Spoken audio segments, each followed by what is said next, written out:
ভারপ্রাপ্ত চেয়ারম্যান নাই থাকে না, আপনি জানেন না। চেয়ারম্যান থাকলে আর ভারপ্রাপ্ত হয় না। ধন্যবাদ। মাঝরাতে চলছিল বিএনপির স্থায়ী কমিটির সদস্যদের সংবাদ সম্মেলন। তারেক রহমানের চেয়ারম্যান হওয়ার বিষয়টি ঘোষণা করার জন্যই এই সংবাদ সম্মেলন।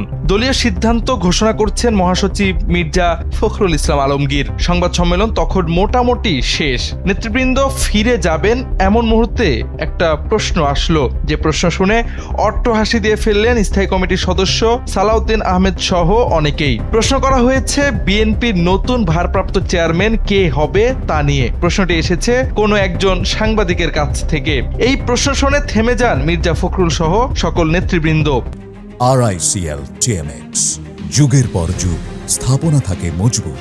মির্জা ফখরুল বললেন, চেয়ারম্যান হয়ে গেলে আর ভারপ্রাপ্ত চেয়ারম্যান লাগে না, আপনি এটা জানেন না। এই প্রশ্ন শুনে খানিকটা বিরক্ত হয়েছিলেন বিএনপির মহাসচিব। উল্লেখ্য, 2018 সালে বিএনপির চেয়ারম্যান খালেদা জিয়া গ্রেফতার হয়ে কারাবরণ করলে দলীয় সিদ্ধান্ত অনুযায়ী ভারপ্রাপ্ত চেয়ারম্যানের দায়িত্ব গ্রহণ করেন তারেক রহমান। এরপর দীর্ঘ 8 বছর খালেদা জিয়ার কারান্তরীণ সময় ও পরবর্তীতে অসুস্থ অবস্থায় ভারপ্রাপ্ত চেয়ারম্যান হিসেবে দলের হাল ধরে রাখেন তিনি।